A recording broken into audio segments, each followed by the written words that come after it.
I regret buying my Tesla. Never thought I would say this, but it messed up today. Look at all these people over here, bro.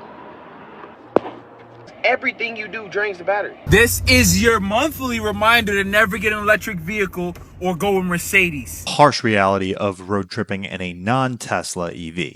Spoiler, it was the worst drive of my life. People all around the world are regretting their EV purchases, whether it is because of the amount of times they have to charge their cars, to the computer screens messing up, or just the fact that it is not as reliable as a regular gas car. Everybody has their own different reasons. Me personally, I've always thought to one day get an electric vehicle, maybe a Tesla, to just test it out for myself or whatever. But I don't know, man. After seeing this video, I might have second guesses about that. But before we get into today's video, be sure to like the video and hit subscribe, man. We are on the road to 1,000 subscribers, so make sure y'all sub up. No further talking. Let's get straight to the video.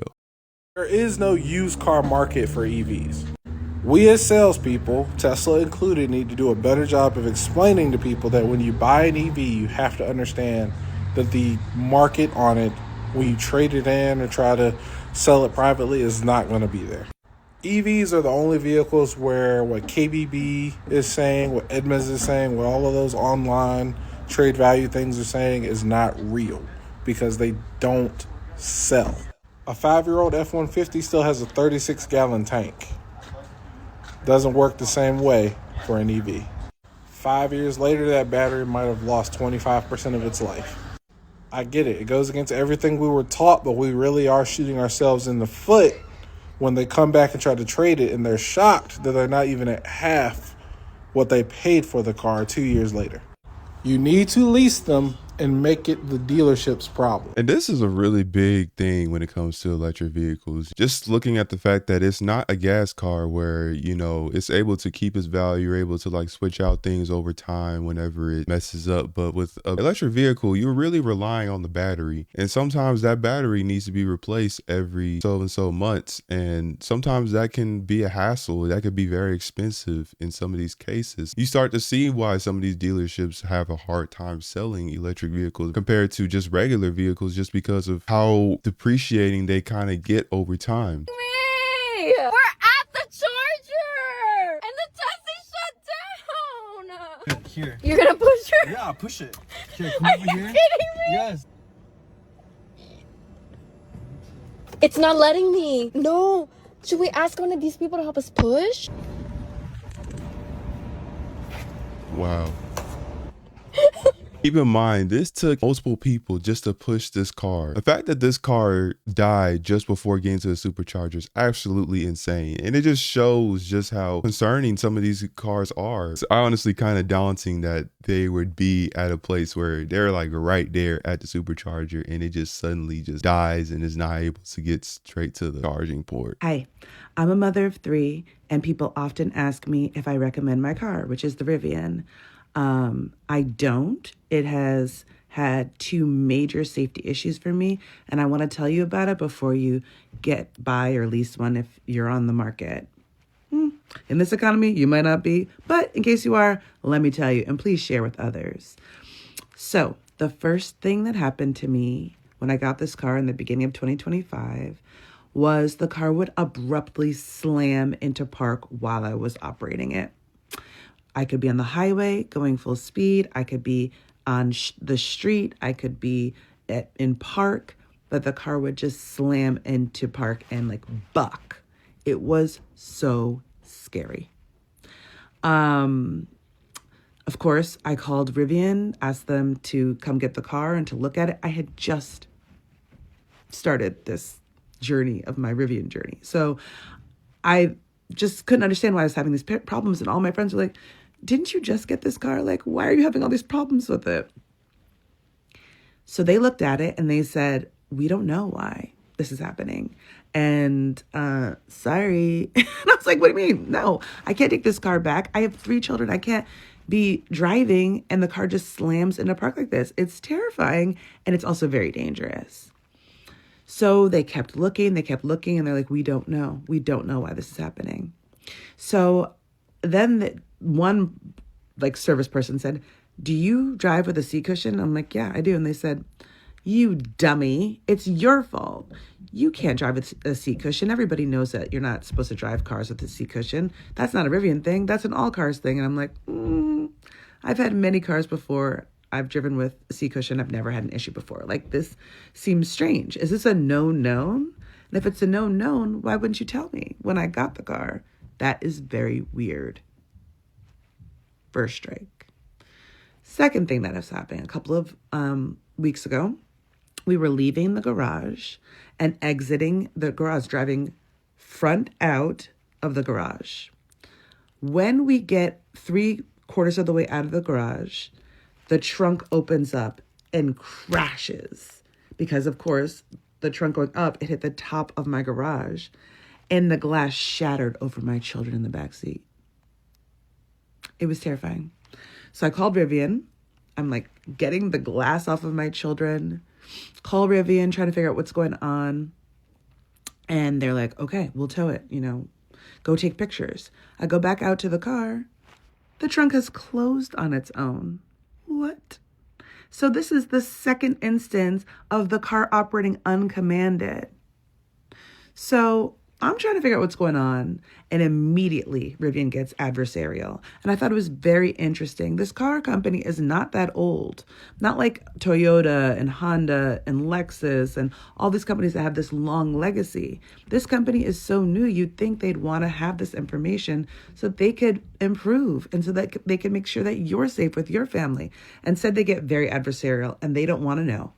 They don't want to get any more information. They're like, come get your car. And it was the end of the day. And I was like, well, how am I supposed to get there? Hold on. And they're like, well, we're closing. We're putting your car out on the street.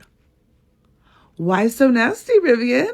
Ooh. I think that this is very daunting to have a car company like this that treats their customers this way. Just to see that, you having a car that's having all of these issues, and this could possibly be common in just other Rivian cars that are kind of going on as well.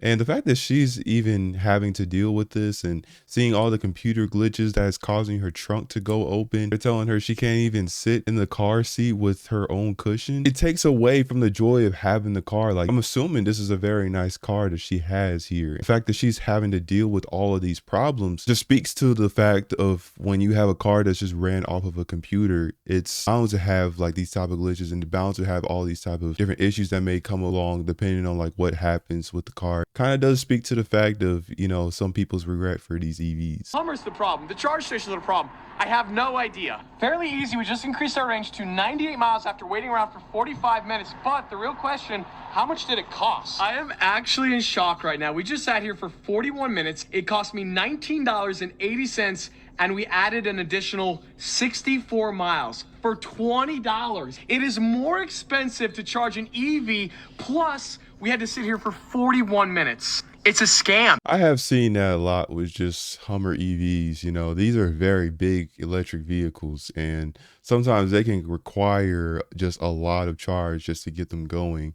And just to even see the Hummer EV costing them a lot of money just to charge them up almost makes them kind of be more than what you would fill up for the same price if you were getting a gas car. And I guess this is more of like the Cadillac or the Chevy Suburban of just electric vehicles, because I've heard some stories about this vehicle costing a lot of money just to charge up. I think it's absolutely crazy just how we think that getting this car would save you a lot of money, but it kind of doesn't at the same time, just because of just how much it'd be costing. Oh my God. I just have to tell y'all how much I hate this car. Do not buy a Tesla. I don't care how cute the roof looks. I know it gives you the best natural light ever, but do not buy a Tesla. There's literally nowhere to put your phone in this car. Like, where am I supposed to put my phone? Hold on.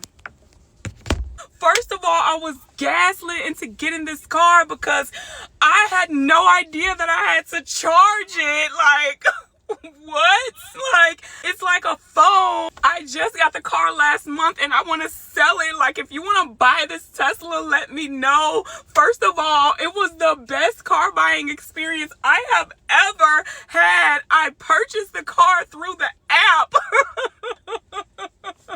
It took me me 1 week to take delivery of my car. It was the most horrific, seamless experience of my life. And then, don't get me started on the self-driving feature, okay? Because all I have to do is press this button on my steering wheel and the car will literally drive me from point A to point B, stopping at stop signs, stopping for pedestrians. Bitch, the car even pauses for speed bumps.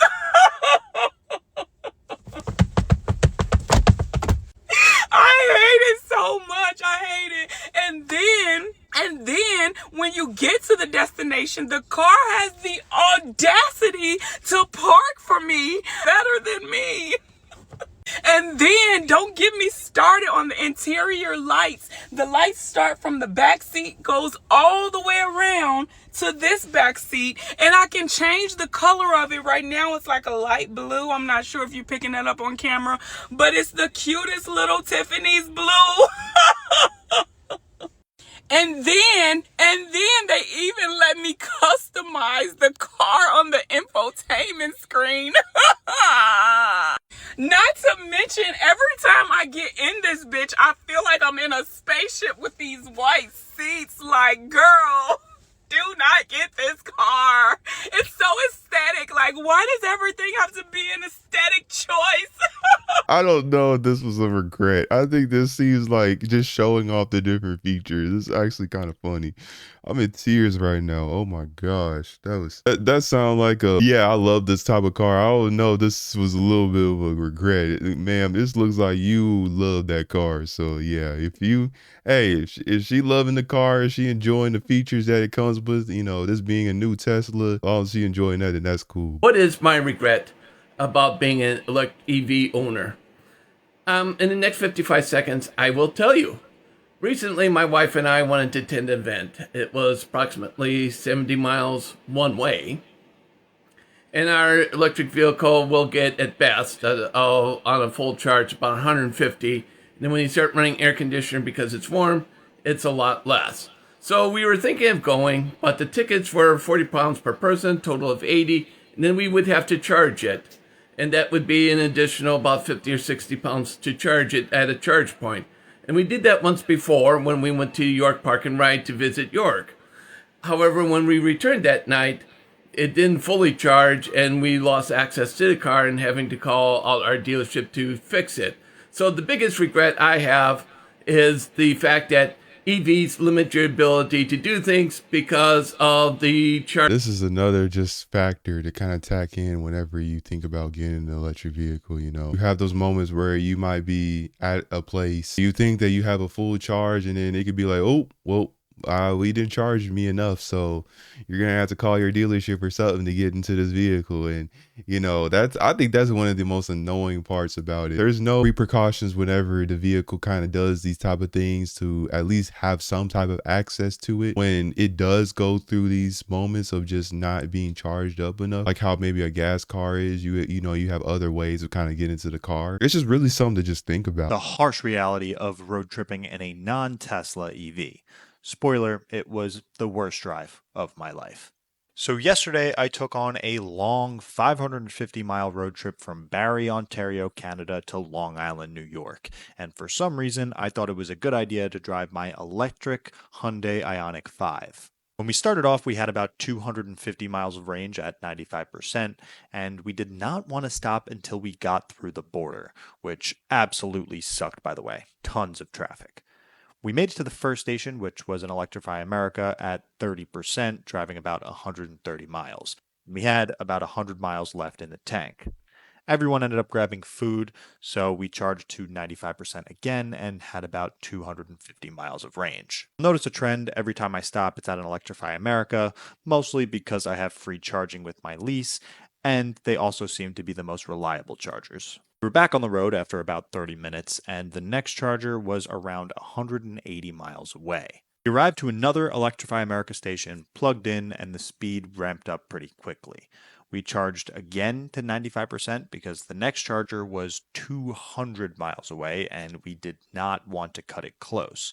So that added on another 30 minutes to the journey. So besides the hour we added on just for charging, everything has gone somewhat smoothly. Broken chargers, no waiting or anything, but getting to this last station is gotta be the biggest issue you'll run into when you're not driving a Tesla. So I told you this charger was about 200 miles away, which we could make no problem, and the location was on our original route to get home, so no problems. But what this didn't account for is traffic. See, Waze and Google Maps routed us around all of that, so we would have been fine, but we had to get to this charger. So we had to take it all head on. And I didn't get footage of all this because I was just so frustrated, but we literally sat in over 2 hours of bumper to bumper traffic. From accidents to road work or whatever, we had to go through it all. So sure, we eventually made it there and plugged it in with no worries, but by then everyone was over the whole electric car thing. Had enough range to shoot it all the way home, but we were about 4.5 hours longer than it should have been.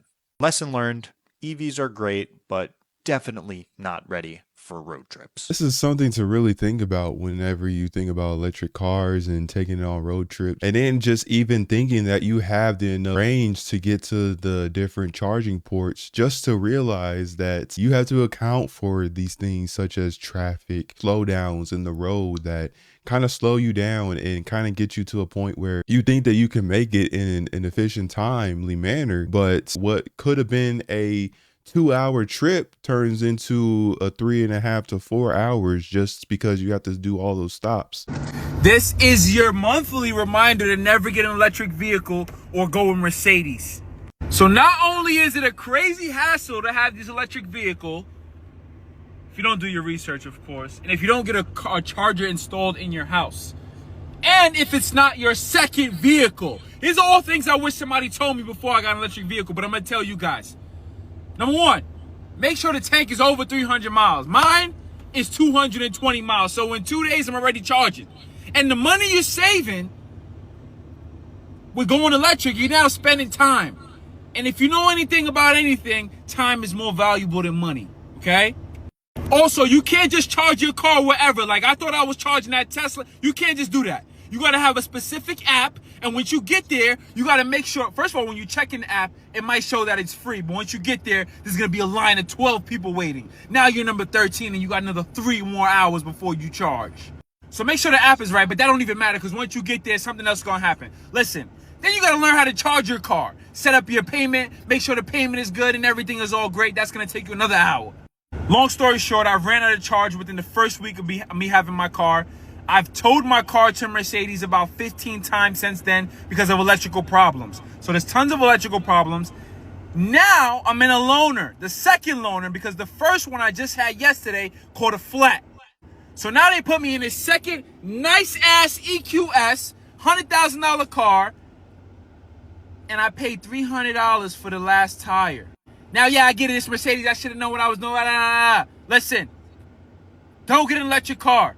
Stick to gas. And I don't want to hear nothing about this hybrid stuff, because it ain't really hybrid. If you know, you know. Just that video alone really can just summarize everything just within electric vehicles. I mean, from the long waits of waiting to get your car charged to just how many times it just has issues and people having to be stuck in these loaner vehicles. I don't know, man. You know, after watching these videos, it just kind of gave more of a broader outlook of some of the things they don't tell you about EVs. If you have an electric car and you want to share your kind of experience with it, comment down below. Let me know something, tell me about y'all's experience with electric cars and everything. That's going to be the end of this video. Be sure to like, comment, and subscribe for more content. Until next time, I'll see y'all in the next video.